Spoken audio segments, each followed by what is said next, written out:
Сим-картаны eSIM картаға ауыстыру. Сим-картаны eSIM-ге ауыстырғыңыз келеді ме? Көмектесеміз. Google Play-ден Мой Билайн қосымшасын жүктеңіз.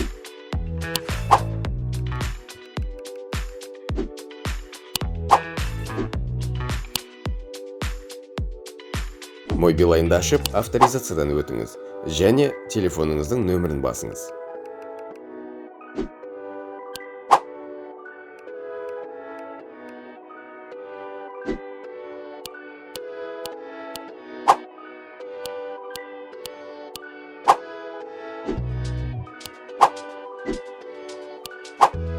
Замена сим-карты eSIM пернесін, содан соң продолжить пернесін басыңыз.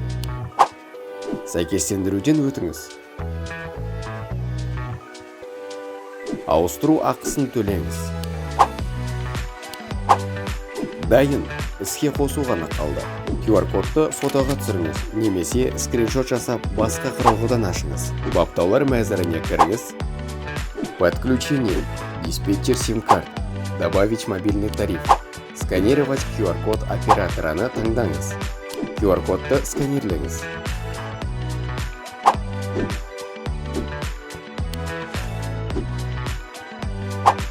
eSIM іске қосылды.